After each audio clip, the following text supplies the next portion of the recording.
Welcome to Unforbidden Truth. I'm Andrew. Today I'll be speaking with Victor Gonzalez. In April 2006, Christopher Lampkin, 23 years old, was murdered in Salem, Oregon. He was shot execution style in the head by Leonardo Garcia Gonzalez while his cousin Victor Gonzalez was present. In a horrific attempt to conceal the crime, the cousins turned to dismembering Christopher's body in a bathtub using kitchen knives. The cousins enlisted the help of a friend whose father owned a pig farm in rural Yamhill County near McMinnville. The dismembered remains were placed in a pig feed barrel and fed to the pigs. In 2007, investigators recovered fragments of Lampkin's body from that barrel, making the pig farm a chilling focal point of the case. Both Leonardo and Victor's cousin Seferino was present while Christopher's body was dismembered. Seferino was already in prison on unrelated charges. He received an additional 4 years on his prison sentence for his involvement in the crime. Victor Gonzalez was sentenced to 15 years in prison and was released in 2023. Leonardo was sentenced to 25 to life and is currently serving his prison sentence at Snake River Correctional Institution. Here's my interview with convicted murderer Victor Gonzalez. So my name is Victor Gonzalez. I'm from Salem, Oregon. I'm 39 years old. So, can you tell me about your childhood and what it was like growing up? Good memories, bad memories? Did you suffer any type of childhood abuse or trauma? I think that most of my life was like a traumatic experience up until here recently, you know. I think I was like the first things that I recalled as a child. I think it w- it it's all trauma, you know what I mean? One of the first memories I have are of me 6 years old. I'm sitting there hearing my mother being strangled in the other room. And my brothers heard it as well. You know, I was about 6 years old, so I'm like the youngest of five. Um, Me too. and we're That's all crazy. bros, you know. Yeah, yeah, for sure.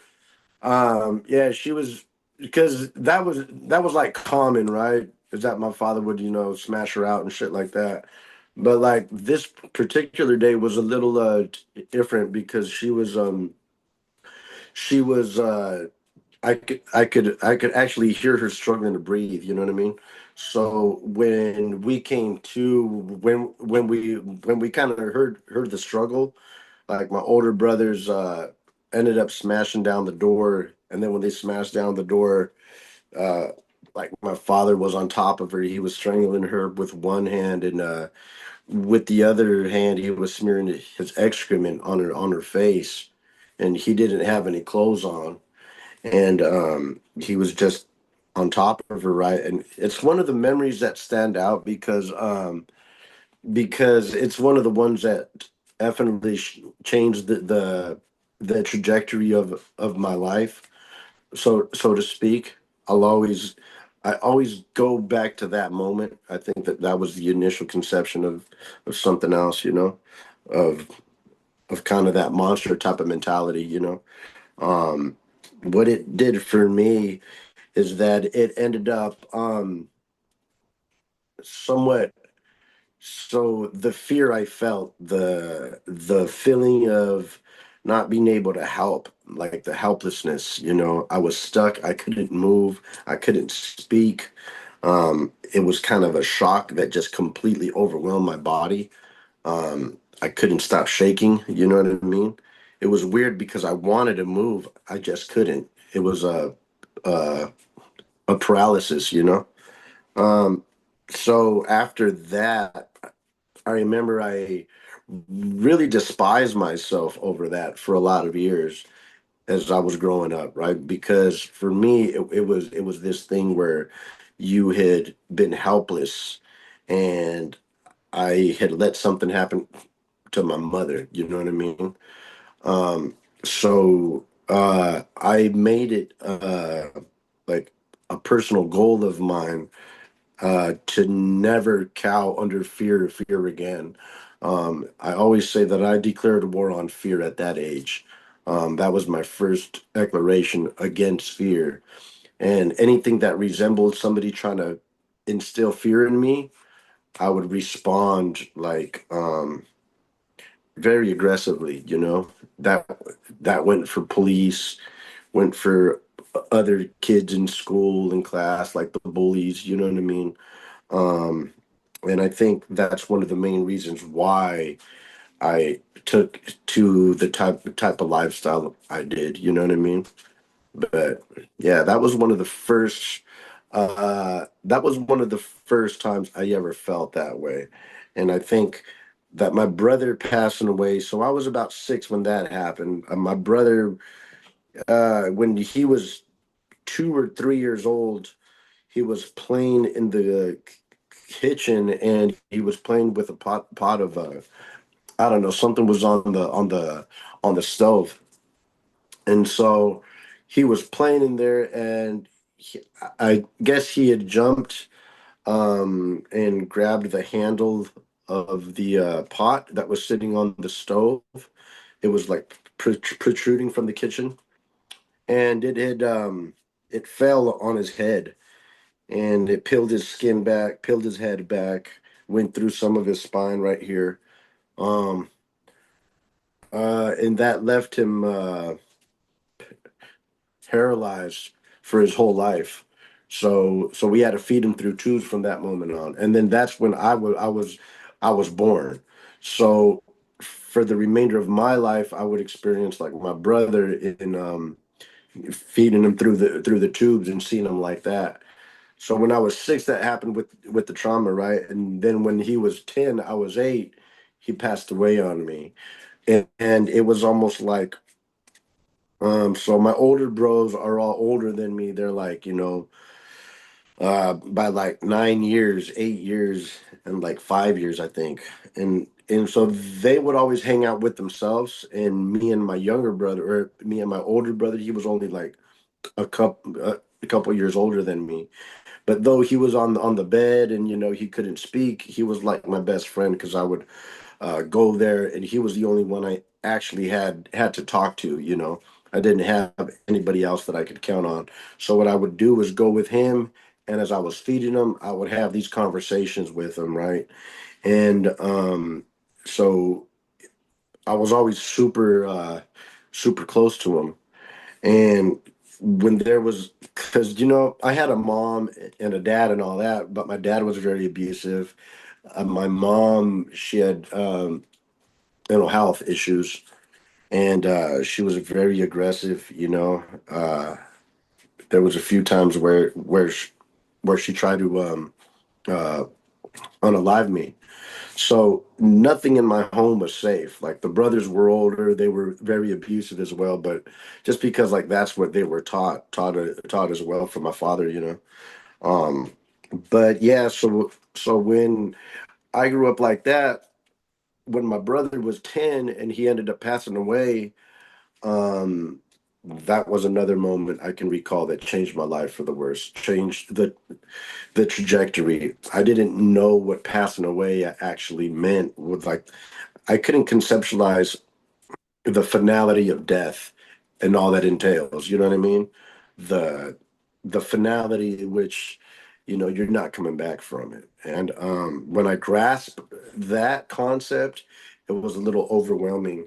And I think that that was one of the moments that um, I had come to this conclusion that love was a myth.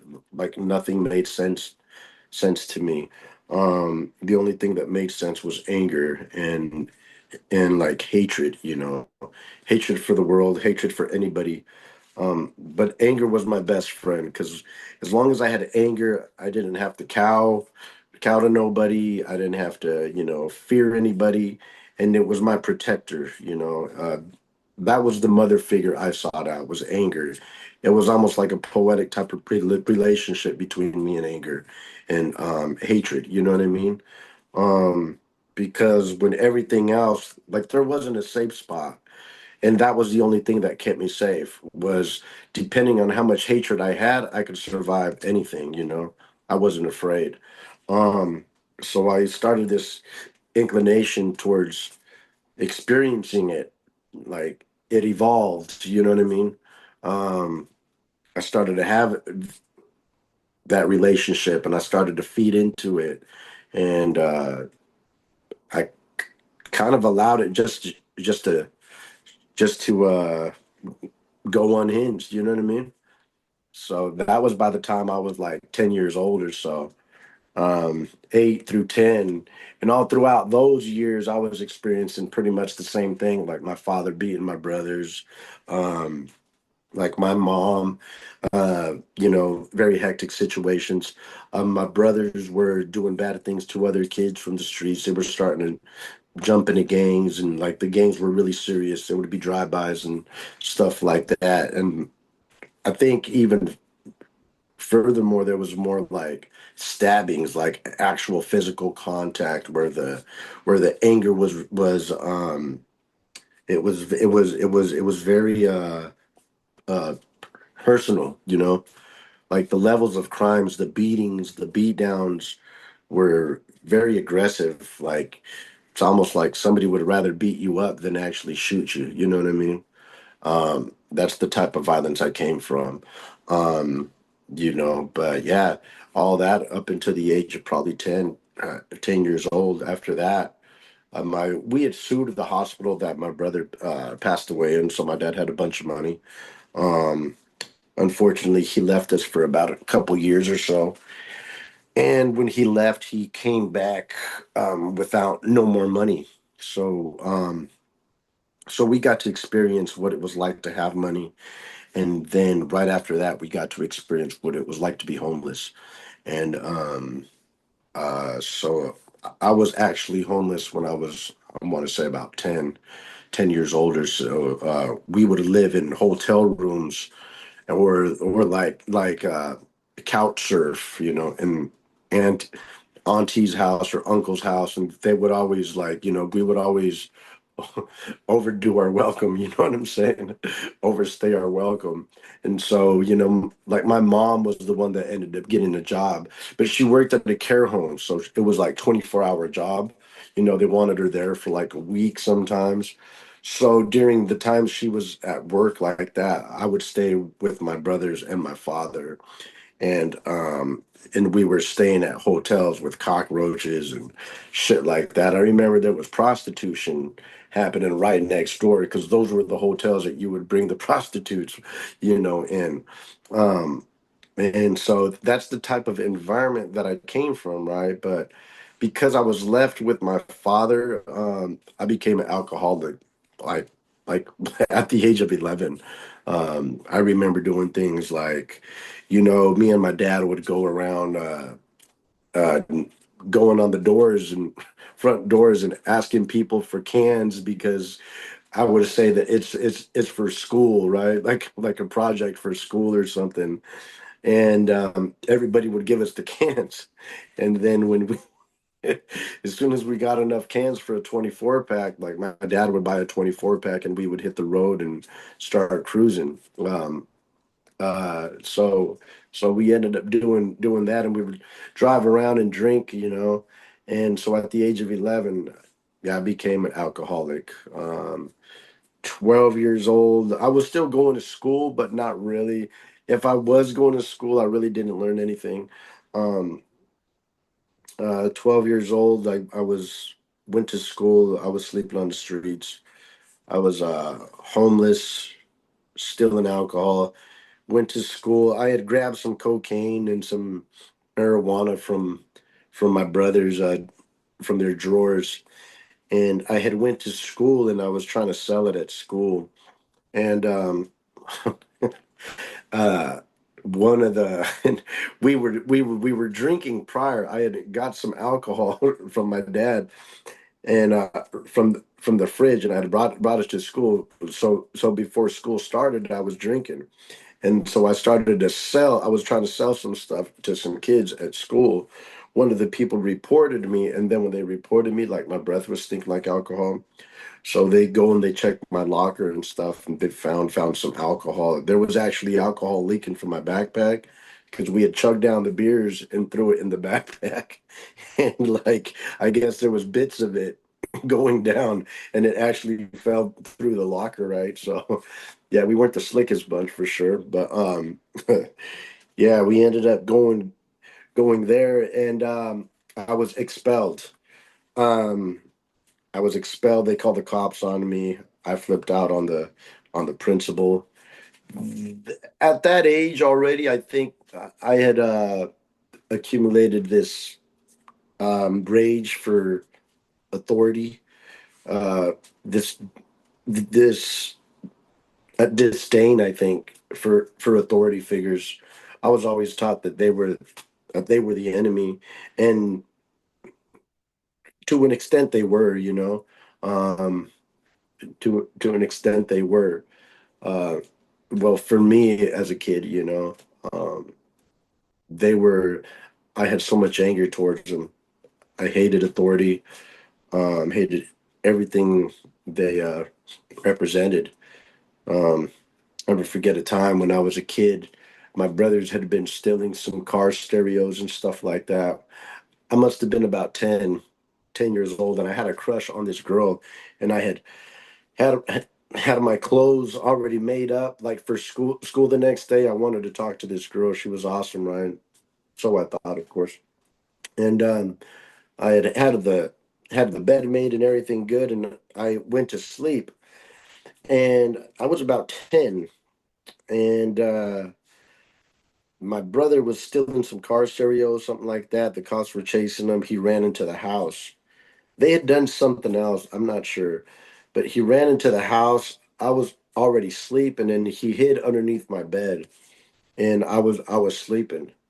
So I wake up, and there's like a cop in my door, in my house. I don't know how they come in, how they let them in, what happened, but there was a shitload of cops. There was one with like a M16, and they were rolling in, and they had thought that I was my brother, and I was 10 years old, and I'll never forget the way it felt when they pulled their gun on me and told me to get off my bunk and on the floor. And when my brother seen that, he comes out from my bunk, and and the cops still got the guns on us. And I'm 10 years old, so I have a gun pointed straight to my head. Um, and my brother comes out, and my mother interferes. She walks in, she blocks the cop because she seen the cop pointing a gun at my brother. And my brother starts talking shit to the cops, of course. And then the cop pushed my mother out of the way in order to grab my brother, and my brother started assaulting the officer, and he ended up going away. He must have been like 15 or 16 years old at that age. Um, yeah, they ended up taking him, but that was one of the moments, and I jumped on the cop when he pushed my mother, and ever since that instance, actually way before that even, I I just grew a disdain for cops. You know, um, they were always the ones you had to watch out for. Nothing was safe. You know, but yeah, so 12 years old, I got that disdain for authority, and like that's where I'm at right there. That's my mindset. I'm going to JDH now. And at that point, that was my first introduction to the system. That was my first introduction to the juvenile system, where I was actually charged on probation, had a probation officer, stuff like that. So yeah, that's 12 years old right there. Yeah, Uh, pretty yeah, that's definitely heavy. That's I'm sorry you went through all that. oh no, it's good, man. No, I come out with a different like perspective from all my life and childhood. Everything's. I mean, man, I got such a love and peace now that it feels like that was like a bad dream. Now I'm awake. So to speak. But yeah, for sure. Um, yeah, you want me to go Oh yeah, further into my as teens? further as you're willing to go. Yeah. Okay. 12 years old was introduction to the system. After that, it was pretty much in and out of juvenile. I was stealing car stereos now. I was sleeping on the streets, um, couch surfing with friends' house. Um, their parents wouldn't want me around and stuff like that. I would sleep on the bleachers of my school actually, and we would go out, and I was starting to steal beer. I landed in JDH so many times that the judge told me he wanted me in patient treatment. I was the youngest kid there at the time. I was only 12 or 13 years old in inpatient treatment in Portland, Oregon. Uh, that DePaul, I think was called St. Vincent, like DePaul or something like that. And it was a treatment center, so I was the youngest kid, and the oldest was like 20 years old or something like that. So I started being exposed to more and more stuff. Um, Finally, at 14, long story short, at 14 years old, um, I go into this. I'm I like my friends are like they're other friends now. Like they're very dangerous friends, because my brothers, they were like my heroes, you know. So my brothers were in gangs now. Their friends were like my idols, you know, at that point. One of them shot somebody, killed two kids behind Ross IGA in a violent altercation. They were two of the brothers. And so all this is starting to hit home now for me. Like while I was in the treatment center, my other brother shot somebody 5 times. Shot him. He left him paralyzed. So the violence was starting to get worse and worse, like progress, you know. So at 14, I had made my own friends now, friends that hung out with me that were just as violent as me. We started entertaining things like, we would do Fright Night. Fright Night was like, where we would have a night and like, we go and like terrorize people. Like instance of there was a bike rider with he was coming down the block down like a street, and he had a little helmet on, and the biker clothes or whatnot.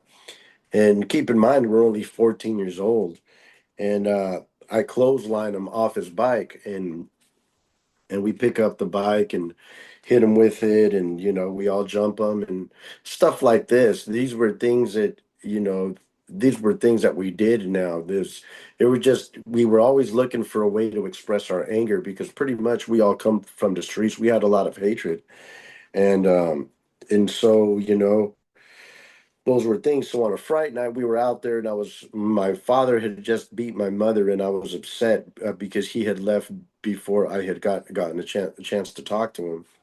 Um, and so there was a little store next door, and I go up there and I steal beer from there. I walk out, grab beer.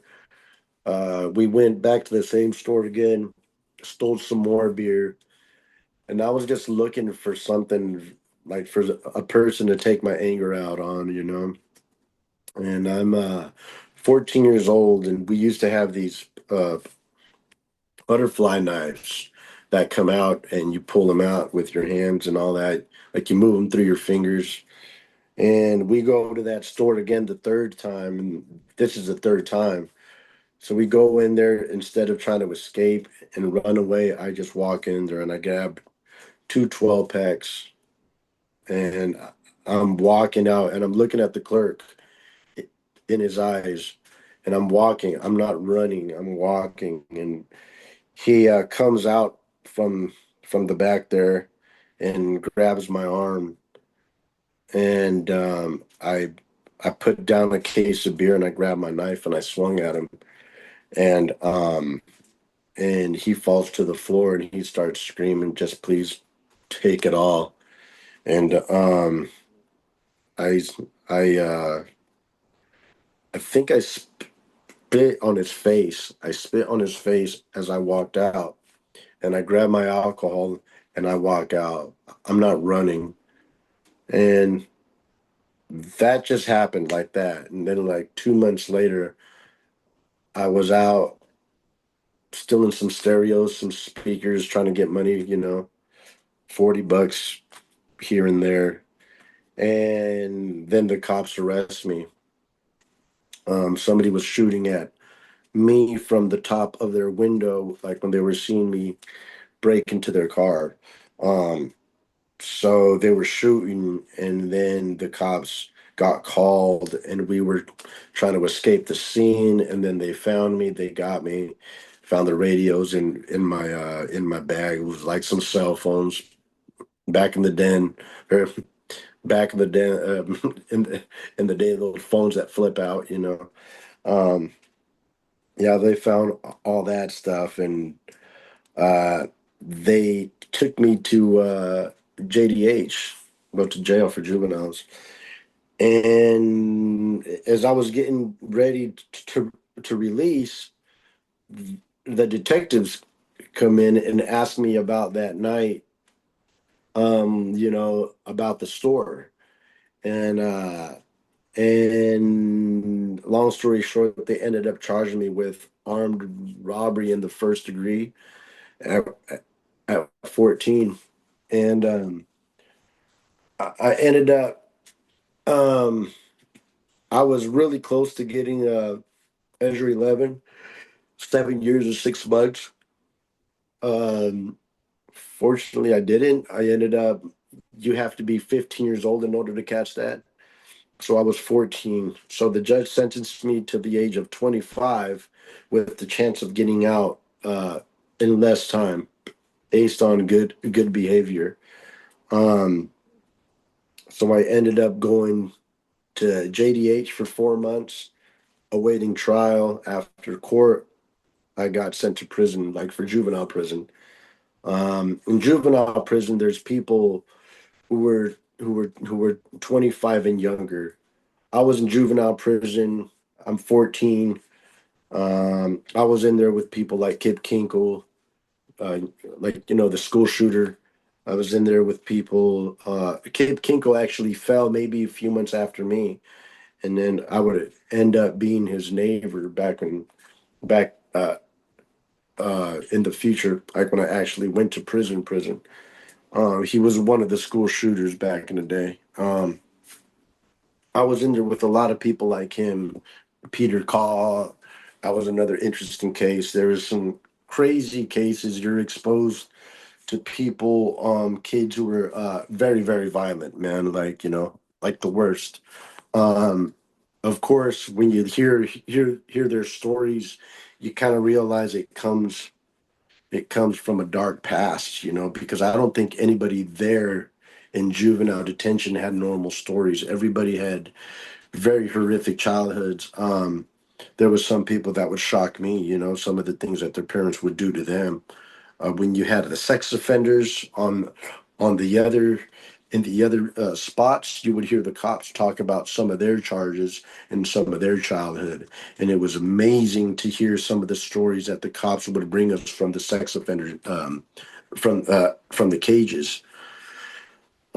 So yeah, you ended up, a lot of fights, kids fight, and there's not prison politics. So it's almost like every kid for himself type of feeling, type of vibe. But it's definitely a training ground for prison. So when I got expelled, they took me to alternative school at the age of 12. Alternative school was definitely without a doubt, it was a training ground for jail, for prison. I always knew that I was going to go to prison. um when you go to school, you're standing in lines, you get UA'd for drugs, you put your hands up, and then they search you. And we're all juveniles in there, so we're all kids.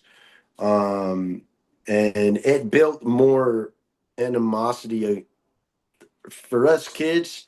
It built a lot of anger towards authority, because at that point they were being authoritative as opposed to trying to help a situation out, right? It was always us against authority. That was the thinking. That was what I was I was taught. Um, you know, we would bring in knives, and it was their job to catch us with the knife. And we would bring in drugs, and it was their job to catch us. And if they didn't catch us, we would go out and smoke weed or whatever. But it was never about trying to fix our grades, because in school there, you don't really go to school there. I think it's mostly like for them to receive funds and stuff, because I don't think anybody there actually went for education, the teachers didn't didn't teach you nothing. They would actually give you the answers so that you can pass, and they can say that you passed that school, and they would have something to show for them to get more funds in, because I can't remember anybody graduating from that place. You know what I'm saying? It was like strictly a training ground where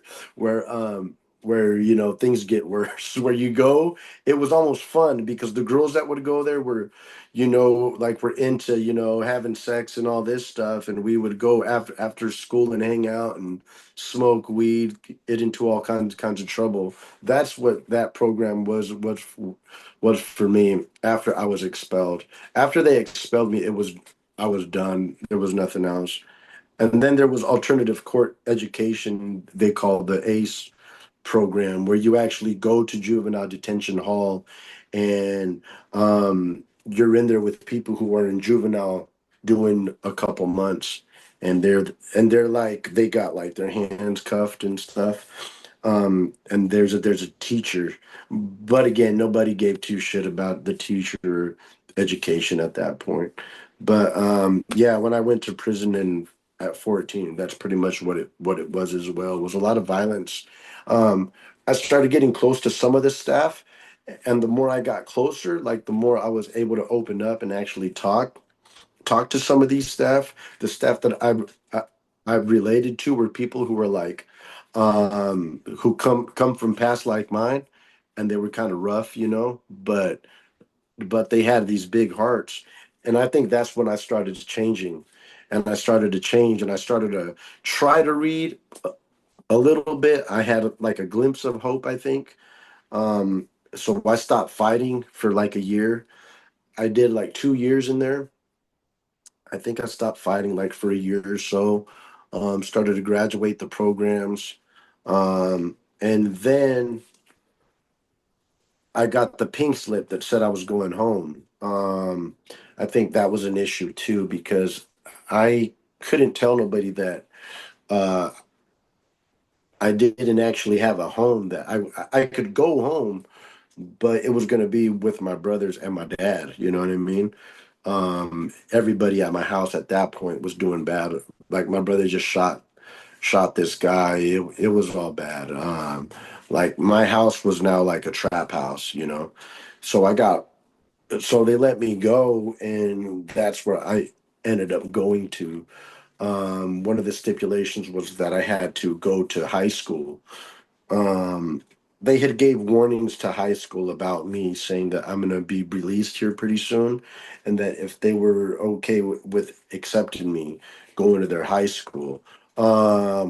So when I got out, I actually went to high school, and I think I lasted 2 months. The homework they had, I had no education, so they might as well be speaking Chinese, because I didn't understand anything that they were teaching me.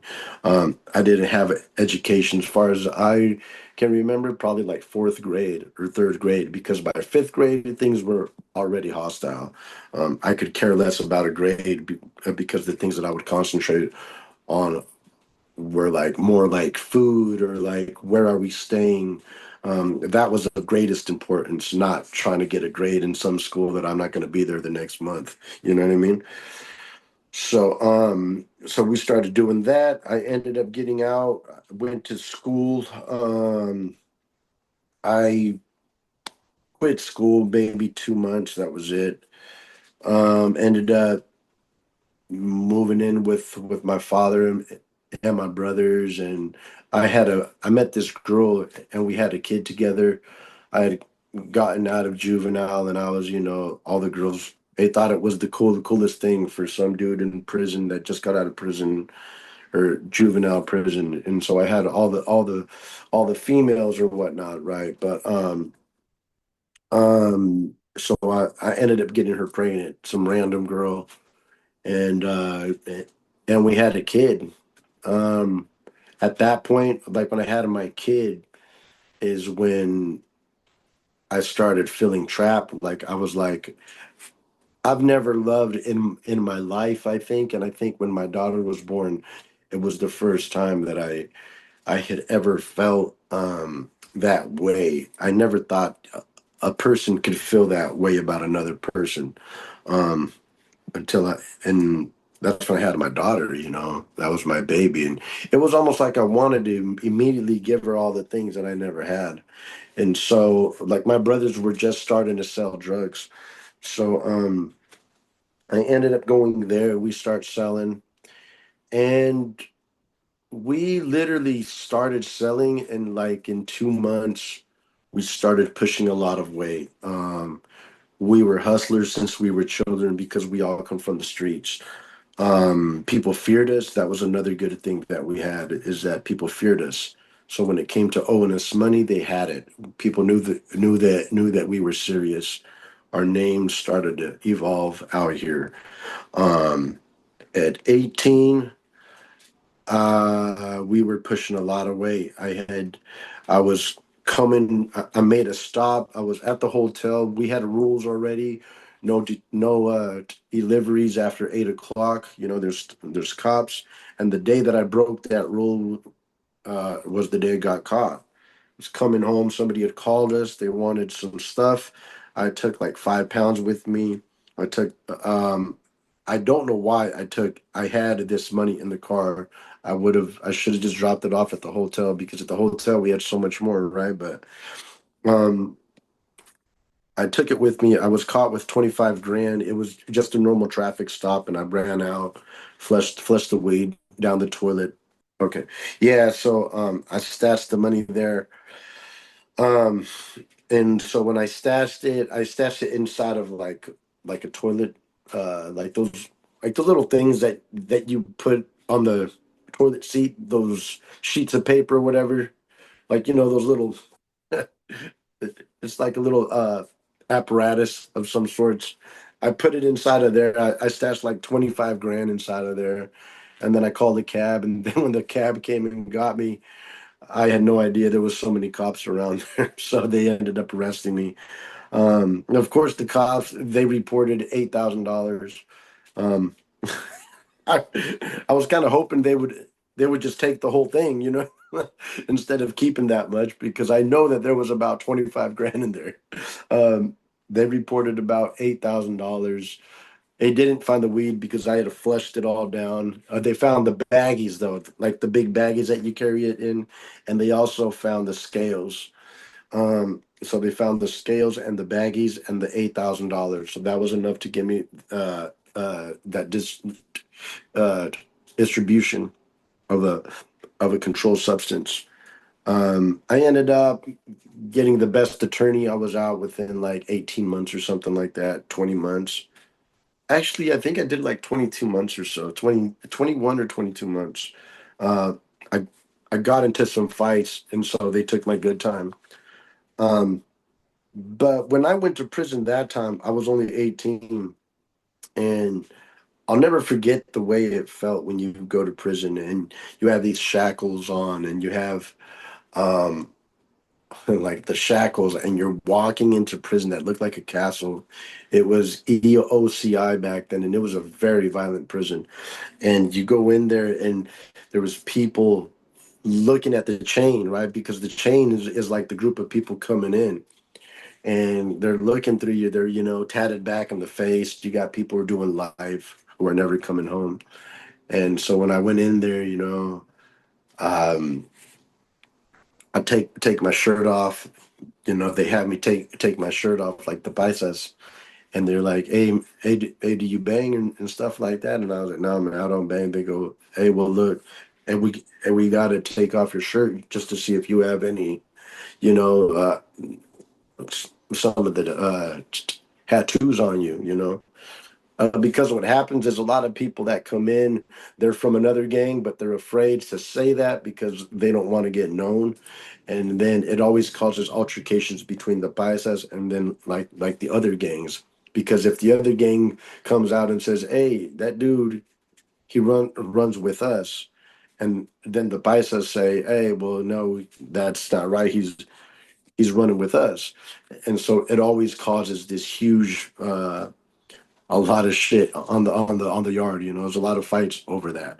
So when people come in, like they have them check your arms and everything just to make sure. And so they were checking my body out, and I didn't have anything, and so I became one of them, like the biceps.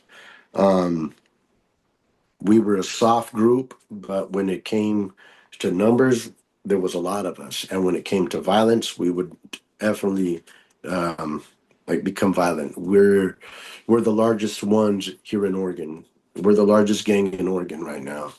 And that was the first taste of that culture that I got was at 18 years old.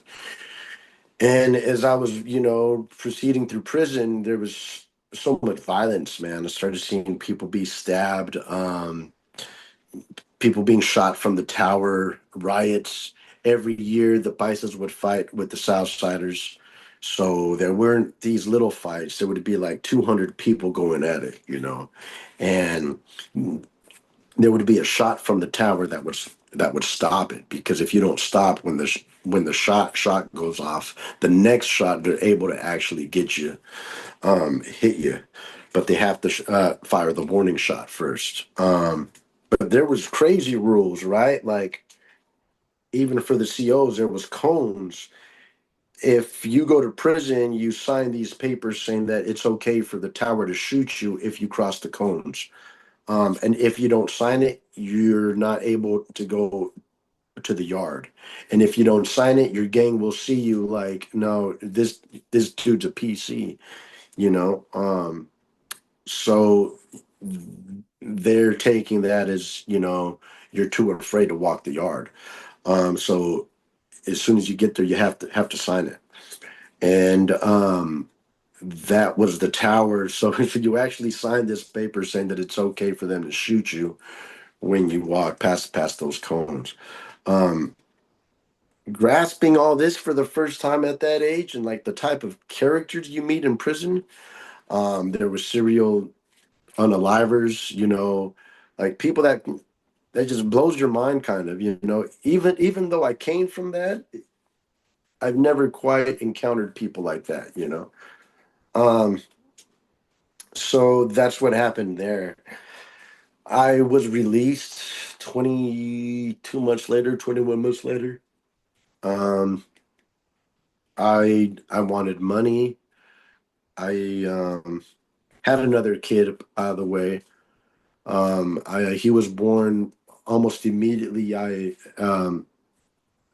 After I went to prison, like like a couple weeks. So I wanted to get to know my son more, hang out with him more, and I wanted to be able to give him things. So at that point, I wasn't really with the mom anymore. Um, I ended up coming home and immediately started selling. So within the last 22 months that I was incarcerated, now my brothers were selling a lot more than when we first started. So we became like these huge guys on the block selling a lot of work. I ended up selling a lot, man. Fucking a lot. Had brand new cars, Cadillacs. Uh, yeah, my brothers had a Hummer, Mercedes Benz. We had jet skis, artillery, um, anything we wanted, pretty much. We would go out to the hotels, strip clubs, whatever. Spend a spend a few grand at a club really quick. We were making so much money. Um, and that's when my crime happened around that time. Is um, we were putting in some work. Somebody owed us some money. We had ended up catching the guy slipping somewhere at a girl's house. Um, we beat him up, and then when we were driving back to the apartment, we were already kind of we were going through this thing where we already had a lot of like like the blood was pumping, you know. Um, and so we pull up, and one of my friends is coming out of like my neighbor's house, and he was a childhood friend, and he was coming out. I guess he had forgotten his wallet. He had already left, but he came back to get his wallet. And that's when we pulled up. And when I was coming out of my car, he was coming out of the apartment right next door. And we just happened to catch each other there, man. And he was on his way to a party. He invited me to the party. I told him I didn't want to go to that party. I had a gun on me, and I didn't like to be in a lot of in a spot with a lot of people, and at the same time like having a gun. So I told him no, and I told him he could stay though, and would get some escorts and have a good time or something, you know. Um, so he ends up staying at my house, and maybe an hour, 2 hours in, he ends up borrowing my phone. And when he was borrowing my phone, he went to the restroom, and he went in the restroom, and he was in there for a very long time. And he came out, and he was kind of shaky. His demeanor changed, and it kind of caught my attention, you know. Um, I was always very careful. I was always watching my back. I was always the type of guy that I watched my ass everywhere I went because I know what kind of people are out there, you know. I had no idea that he started using meth and stuff like that. So that was against our rules, you know, was meth. Like we don't use meth. So I had no idea that he had started using meth, but he went back into the bathroom, and then when he took my phone in there again, I kind of put my ear to the door, and I heard him saying some stuff like he was telling the people to be ready, you know, that they're gonna get me drunk. He's gonna start drinking, but he sounded kind of he was racked up a little bit. He was nervous. He was afraid, I think, because prior to that, he had seen who we were. He had seen my car. He had seen the artillery that we had, and he also seen the type of stuff we had inside of the house that was worth a lot of money, you know. Um, so he was shaky about the whole situation for sure, and he was telling them just to prepare. You know what I mean? And he hung up the phone. He comes out, and immediately his face is kind of pale. I kind of grab my phone from him, and I go back to my back to the refrigerator, open up the fridge, and as I'm opening up the fridge, I kind of flop the phone open up, and I open up the phone, and I start seeing the numbers he had called, and they were like five of the numbers were erased from my phone. So immediately, I already knew that something was going to happen. Um, the music was playing, like my cousin was there, my other cousin was there, and my cousin's girlfriend was there. And so we end up, I ended up calling him over into my room, and that's when it happened. You know, I eat him up. I take out the gun, show him the gun, and he starts crying, and he insists that he didn't do a thing, that he had called his mom. Um, but then the beating started to progress, and there's certain things I can't say on here, and certain things I can, but I'll say the things I can. You know, he ended up he was afraid. He knew that he was caught, so he ended up telling me who he had called. Um, and and then like my other cousin hears what's happening. He comes in, and then it just escalated from there. Long story short, this happens for, I don't know, man, like an hour, probably about a couple hours. And then at last, he's on his knees, he's saying his prayers, and then the gun just goes off as he's praying. And, he took one to the head. Um, and so immediately after that, there was no blood, no nothing like that. So he just kind of dropped, and then a trickle started to come down from his head.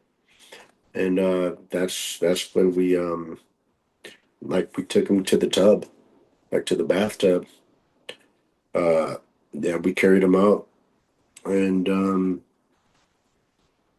just things transpire like within that. Uh, so after that, pretty much is, man. There's so many things I can't say on here, but yeah, things transpired. And, next thing you know, he's in the bathtub, and there's a set of knives out, like hitching knives, and and and he begins to be dismembered. His legs, his stomach, his head.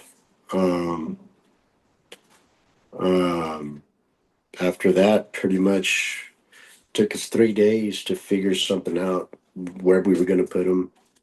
Um, Keep in mind that this was at an apartment right here, so it's an apartment, so it's not like a house. There's people upstairs, people downstairs, and he's in there for 3 days, and that whole house is filled with like a scent and a dark type of presence. And he was in there for 3 days, 2 or 3 days. By the time we moved him, it had been day three, and got in touch with some guys that ended up taking him out there to feed him to animals, like to pigs. We had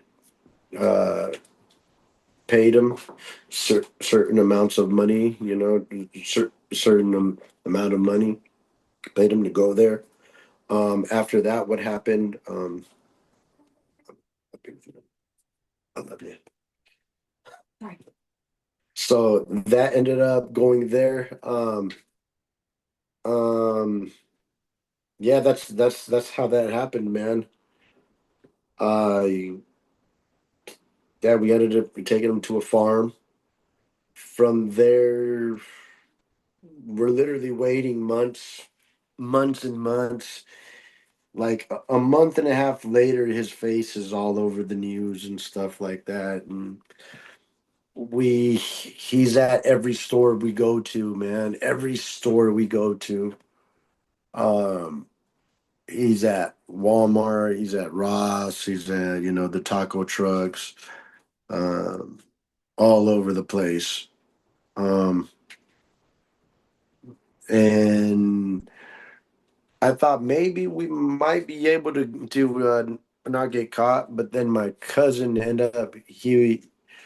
ended up leaving Oregon, and he went to another state, and he started telling my aunts and uncles what had happened. And my aunts and uncles, long story short, they ended up calling the cops on us. And when they started calling the cops on us, they had called me first, you know, before they had called the cops. And she was crying, telling me, please tell me it's not true what he's telling me and all this and that. And I'm like, oh man. So I was on my way to go get him when I heard that the cops had swept him up. And at that point, I knew that I was going to get caught. I thought I was facing life. Um, so I always packed a gun on me. I wasn't willing to go to prison for the rest of my life. I was born into shit. This was my thought, like my process. I was born into shit. Didn't really care about what I was into next. I wasn't going to go to prison for the rest of my life. I'd rather die. It's not like I was losing something large, you know. Yeah, my children, of course, but at that point, life has been so destructive. Um, I no longer feared like losing my life. I welcomed death at that point. Um, so I lived my life like that, and I never left without a gun, you know. Um, and I think that's when things just started hitting and coming. And there was this one time when I was hanging out, and I had left my gun on the shelf, and I had stepped outside to smoke a cigarette. And that was the day that the cops arrested me. They had blocked off uh, a block, one street, and then the other side of the street. There was a helicopter, um, and they pulled in to the neighborhood quietly. And from that point on, that was it. You know, I knew that I was done. They had caught me without the gun, um, and there was an officer that he came out of the bushes. Like the place was quiet. I didn't hear nothing. I stepped outside to smoke a cigarette, and I was on the phone. And cop pulls up from the bushes, sticks out a gun, and then another two of them come out. And for a split second, I had thought to put my hands in my pocket, you know. But the cop was only like maybe 12 feet away from me. He wasn't that far. Um, I had like so many things go through your mind. Like, should I just run into the house and try to grab my gun because I know exactly where it's at, you know, and just see what happens, you know. Um, but it's all happening so quickly, you know. Uh, so ended up getting on the floor. The cops are out there, take me to jail, take me to prison.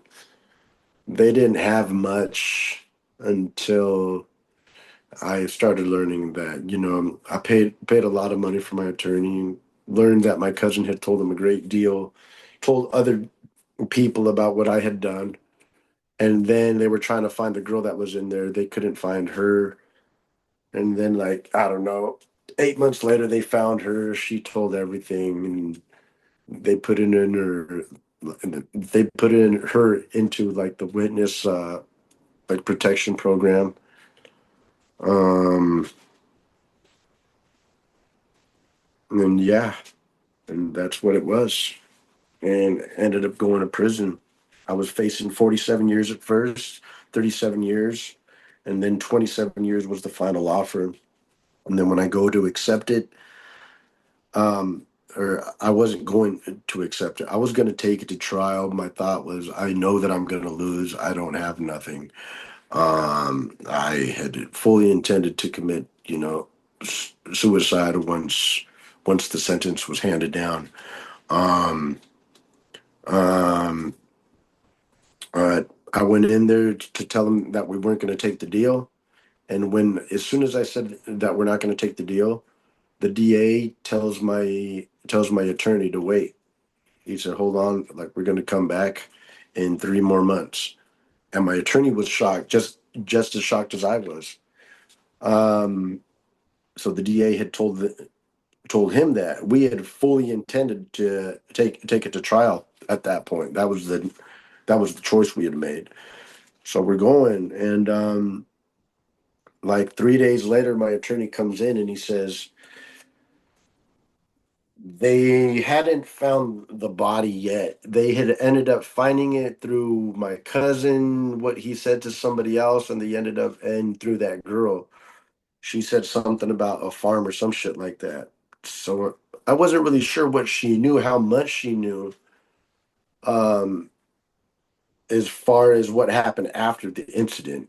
I knew what she knew that happened inside of there, which was a lot, you know. That was enough to put me away for sure. But I didn't know that she had knowledge of of actually where we had took him. Um, so that, and she ends up, I don't know. So they ended up finding him inside of a hog feed barrel, and lo and behold, they found him, but they never found parts of him. Like they never found his head and legs. So the parents wanted closure.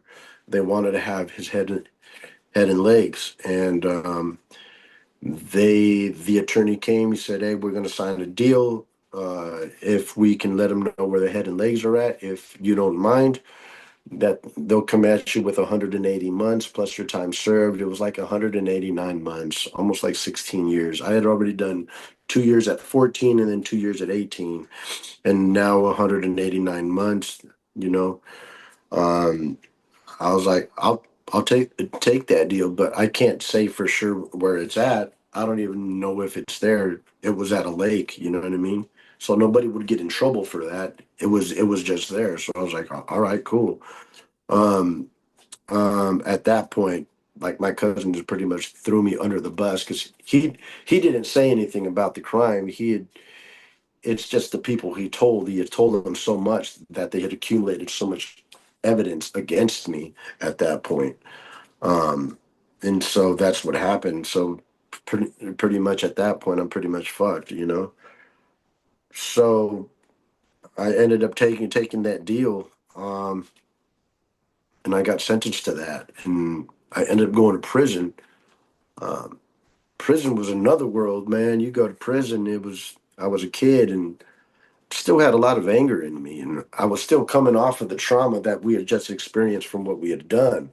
So for me, I had known the guy since I was a kid. He was a childhood friend of mine, and I was actually trying to help him out the night that this happened to him. So it was actually very hard to actually, come out and talk about some of like to actually process what had just happened. I literally, I I remembered everything, exactly how it looked, the smell, and there's nothing like being in a situation like that. It's stuff that never leaves your head, you know. So when I went to prison, um, there was no process or nothing. It was just violence as soon as I stepped in there. Um, I went back to the Bicep gang, of course. Like a month in, I get into a fight, break my fingers, uh, beat this guy up pretty bad, break my fingers. Ended up going to the hole for 4 months. That was my first time. Got sprayed with mace. I come out, uh, end up getting into another fight. Um, Allegedly, we punked some guy. Ended up going to the hole again, and then after that, I came out again, and I did another 4 months or 6 months in the hole. I think it was almost like back to back. I came out and I became a shot caller for my car. Um, Shot caller from a unit at first. That's how you start. And then we got in a riot. Like when I was in the shot caller spot, it was a riot with the whites, and we ended up fighting. And I think there was like 80 of us. Um, so we got down. Allegedly, somebody else got poked. Half of my face was was a metal plate in my face. After that riot, fingers were broken. Um, Ended up going to the hole for another 6 months, and then I think I did a IMU shot. IMU was long term segregation. I'm not sure how long that went, maybe 18 months or so. And then they ended up transferring me prisons. And as soon as I got to another prison, it was, all about gangs and the prison politics. Um, there's a lot of misconceptions about prison and politics. People assume, unfortunately, a lot of people do, right? Is that when you go to prison that you actually have a choice to entertain this type of violence, but really, you have very little choice in prison. prison is a place that's destructive, not just to humans inside of there, but to people out here because there's no focus on rehabilitation. There is no, you're not safe. And as soon as you go to prison, you realize you're not safe. The corruption from the COs, um, the corruption from the very high ups to the gangs, everything, everybody wears a mask in prison. Nobody is who they actually are. Everybody wears a mask because they have to, you know. Um, so, there was a lot of these prison politics. Now I ended up doing 4.5 or 5 years in the hole. I got poked. I got, stabbed right here in the head. I got half my face is a metal plate.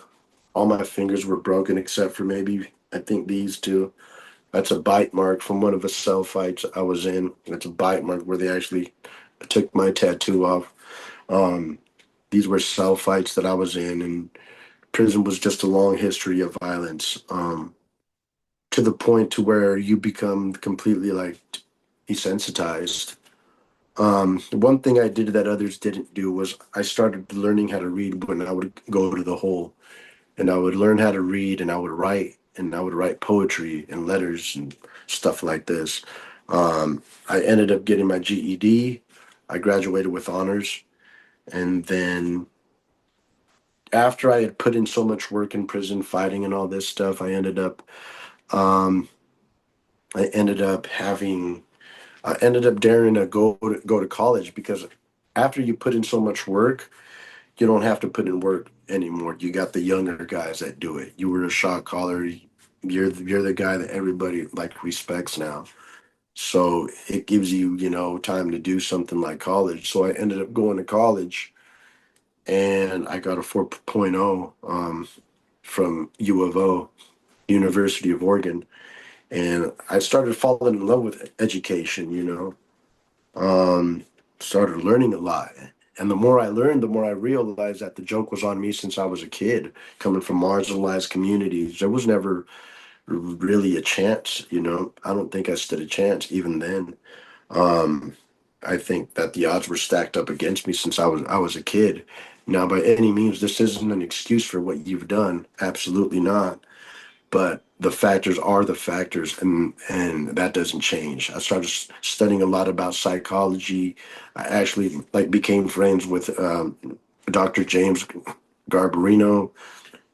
He's you know he's psychologist, PhD's written books and all this stuff, right? And uh, he's renowned, So the more I started studying him and started learning about his books, and the explanation as to why a lot of these things occur, and it could almost always boils down to childhood trauma. They always say that rehabilitation, were you rehabilitated when you were in prison, Victor? And my answer is always the same: fuck no, I was not rehabilitated in prison. How can you be rehabilitated if you were never a bit rehabilitated to begin with? If you've never known what it's like to be normal, if you've never known what it's like to not have chaos around you, I think, you know, uh, prison in essence isn't rehabilitative. It's very destructive. Most people that go in there suffer from illnesses, you know what I mean? Mental health illness. And so, it's not a place where they get help. It's a place where they want people to come back. We got a 75% recidivism rate across the United States. And there's a reason for that. Um, so now I'm out here, got home, uh, suffered a lot of trauma, man. So I had a lot to, uh, a lot to accomplish out here. I had never been home for this long. I hadn't been home. I come from a place of nothing but violence in prison and outside. So I had to learn a whole new way. So I started drinking and all that stuff, and uh, lost myself in the trauma because when you're home, you actually have time to process a lot of the things that had transpired. Um, so I started, processing things, and I would drink, and I would drink a lot, and so I became an alcoholic again, and that lasted for about a year and a half until I said, "That's enough," I didn't have a place to go. I didn't know how to drive, you know what I mean? So I never had a license. So I had to learn how to drive. I had to pay restitutions. I didn't know how to pay that restitutions if I didn't have a job. So I would walk from my brother's house. I was sleeping on his couch when I first got out, and I would walk to the gas station and I asked them for a job. It was the only thing. And they were paying me 13.76. And I go in there an hour and I would have to walk there every single morning, 5 in the morning in the ice storm. And I would get there on time every single time. And I started working and trying to pay off the restitution. It was impossible. I don't know how they expect you to pay restitution after not ever having a job. Um, but and then the money you need to survive out here is like rent and stuff. That's pretty much gone when you're paying the restitution. So I was surviving off nothing. Um, um, and me and my brothers would drink. People would take me out sometimes, because they hadn't seen me in years. But finally, all that became a little much. I ended up going to a homeless shelter, um, and just starting all over. I went to the e-talks, went to for about a week, stopped drinking, quit my job. I wanted to start all over. Ended up going to the shelter and I stayed there while I started getting sober and plotting another way. Um, I started doing TikTok lives, um, and almost from the very conception of my lives, I started accumulating a lot of people to my TikTok, and people started watching. And I went from having 4 people in my chat rooms to 1,200 people fairly quickly, like within the matter of a couple months. Um, I started going live and I was still at the homeless shelter. And I didn't know you could actually make money from the TikTok. And people started throwing me gifts, and they took me out of the shelter into a halfway house. And I went to the halfway house, and I had a room like my own bathroom sink. And that was my first time actually being alone in a room by myself and having my own space. I had enough for rent. I had enough to buy a car, and I started doing a lot more. There was more people coming into my chats, and my numbers started growing fairly quickly. So now I do prison content, and like we got in. Now we were in A3, so now A3 is like one of the top contenders on TikTok. Um, so I ended up meeting my wife. Well, we were friends when we were kids, but she ended up finding me on there again. Um, and that's where I'm at now. I moved out of that place. Now we live together with her kids. And I'm still doing lives on TikTok, man. And very successful, thank God. But Right, yeah. right. Yeah, and that's how we met too, ironically enough. I want to say two things. So it's such a small world because when you said Dr. Gabriel, how do you say his name? Garbarino? James Arbrino. Yeah, yeah. So it's funny you say his name because when you said his name, I was just like, holy shit, because my first year of podcasting, I was researching experts, right?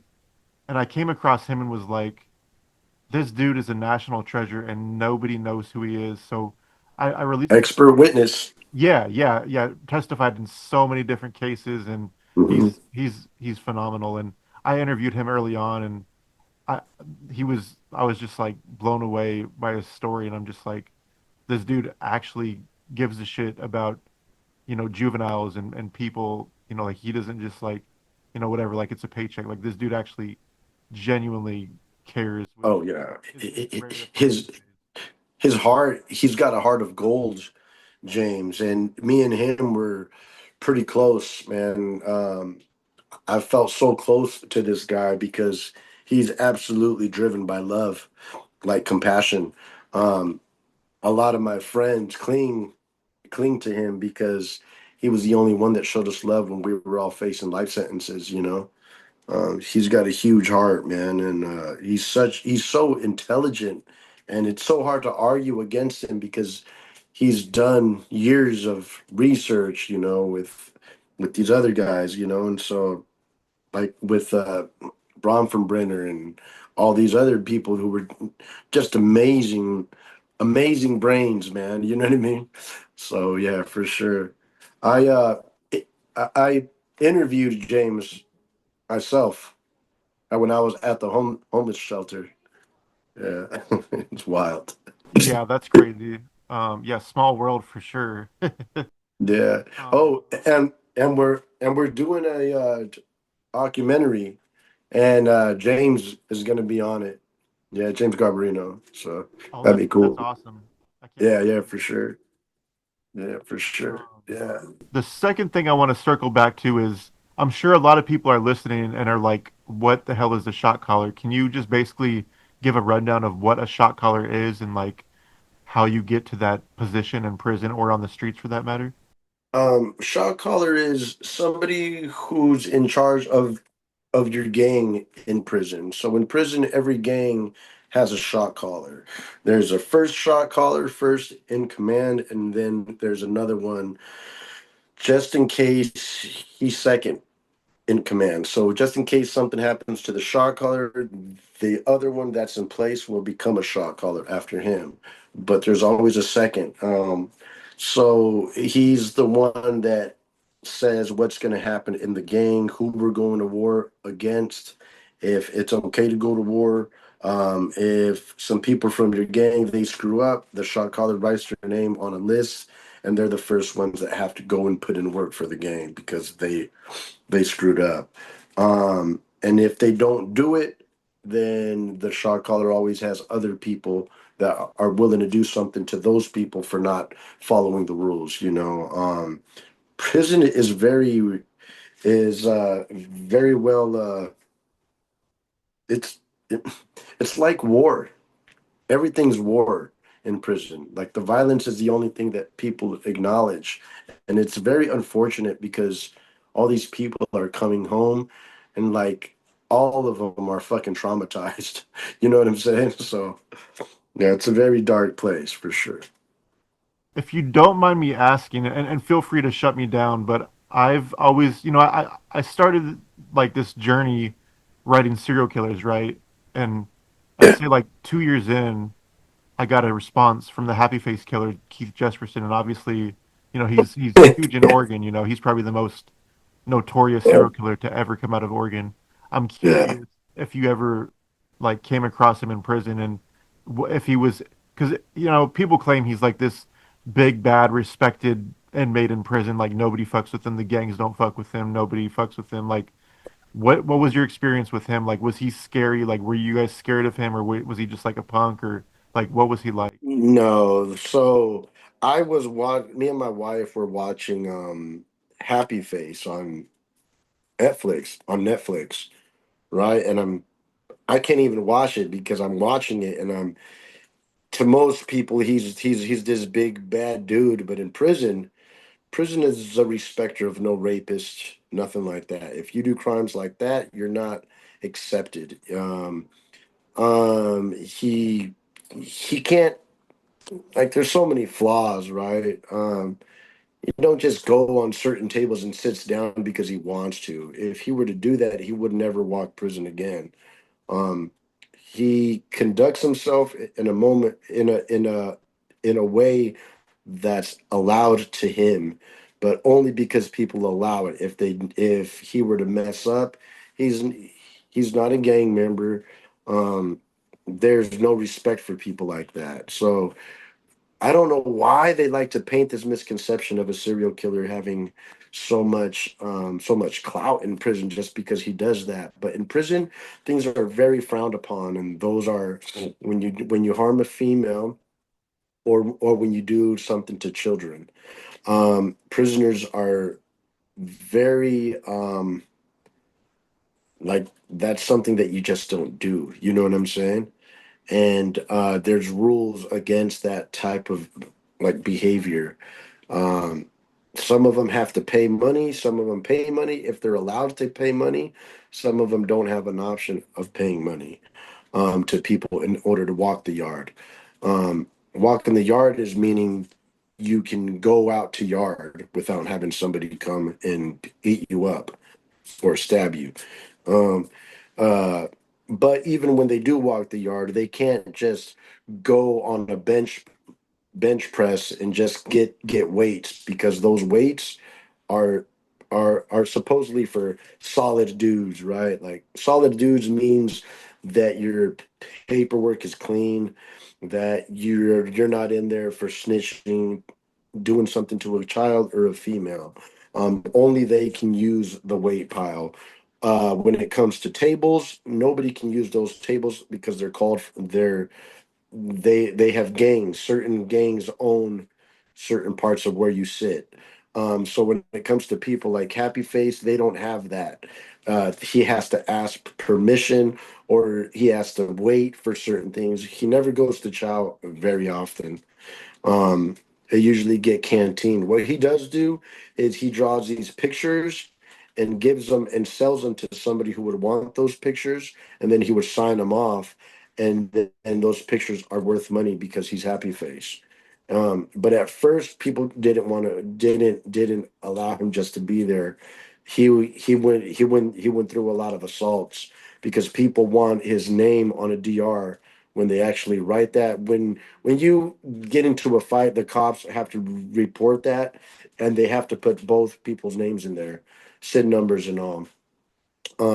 So when you got a DR, a referral with Happy Face name on it, saying that you beat up Happy Face, it's worth something, you know. IDs are worth something, you know.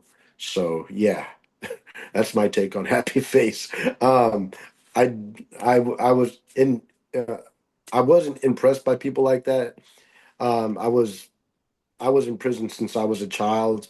I was in there with Kip Kinkle. One of the people I was taking care of, actually, right before I got out of prison, was this dude that I was taking care of. I never bothered to ask him what he was in there for because he was old. I thought for sure he had smoked somebody or something. He had been in prison, one of the longest ones to be in prison, like 61 years. Richard Marquette. So Richard Marquette, I was taking care of him, and he was a serial killer. I had no idea. I was reading an Anne Rule book, and then it said his name on there, and I was like, "Holy shit!" It was way from. He had actually eaten some of his victims. So when you got people like Happy Face, um, people like Kim, like that other guy, there's a lot of them that nobody even knows about that that walk around in prison. But you also got gangsters who got some horrific stories. Shot five people, killed five people from another gang. In a drive-by, just cold blooded. You got people like that who are uh, just as evil and dangerous. Only they don't hurt children and. But yeah, you learn to walk around. Like some of my best friends were people who unalive people. And actually, some of the best people that I know are people who unalive somebody when they were kids. You know what I mean? And change their lives around and all this stuff. But yeah. So, speaking of changing lives, like, what are your goals in life now that you're a free man? Like, what do you want to do with your life now? So what I intended to do with this right here is speak a lot about incarceration. I want to be a speaker, actually tell people like my story. I want to write a book. I want to do a documentary, which we're doing right now. And but the main thing is I want to be one speaking for reform, as has to do with like incarceration. Um, I'm I did a lot of school, so it's something that's heavy in my heart. Like people drive by like the torture chambers every single day and don't even realize what goes on behind prisons. You know what I mean? Like the corruption, the type of stuff that's easy to find out. You just do some research. And I spent about 4.5 years or 5 years of solitary confinement. So, just the fact that I'm out here is, and that I'm normal and I got a wife and kids and family speaks volumes on like um how far a person can come, you know. I got this shirt right here with my I went out to Florida to do a podcast, and I had these shirts made, and this is my TikTok handle. You know, I got the shirts out there, so I started doing these shirts and stuff like that, and starting to get more and more known out there. I was with Ian Bick, and now we're going to Johnny's podcast too. That's a large podcast. Um, so yeah, man, we're going to be doing this, exposing, just bringing awareness, for Right. sure. That's awesome. That's really cool that you went from something real negative to, something positive, possibly helping others change their lives or touching the youth before they, kill somebody or do something horrendous that would Right. ruin their life or somebody else's Absolutely. life at that. Absolutely. So is there anything that you'd like the public to know about yourself or this case that they don't already know? I think there was a misconception that we did it over, like, he owed us money and all this, but that was my buddy, man. And it was unfortunate that things ended up turning into that. I think my heart breaks now for us both. You know what I mean? Just the fact that we grew up like that we were in a position like this. And I think that, I don't know, man. I've come so far. Sometimes it's even hard for me to conceptualize the fact that we did this, um, because I've come so far from what I was. Like, my wife has these cool ass kids that just got their bachelor's degrees, and like, we're a family for the first time, and I've never had that. And here I am, I'm playing the part, and it feels like I'm able to love for the first time. I'm able to be kind for the first time and not have to worry about like the repercussions of being kind and having a heart and loving people. So this is the first time. And as far as like the judgments go, I'm so immune to that now. I don't care if people accept me or my story. If I convince them of anything, it doesn't matter to me. I can only be who I am.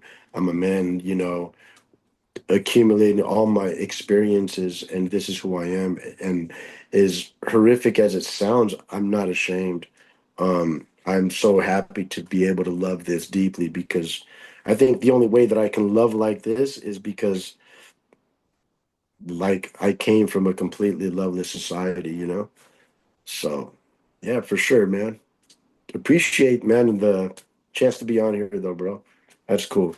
Yeah, I appreciate you coming on, and I don't really say this a lot, but you're a really good storyteller. Like I didn't even have to ask hardly any questions that I had written because you just went like line by line by line by line by line, and that's that's amazing. You're like media trained.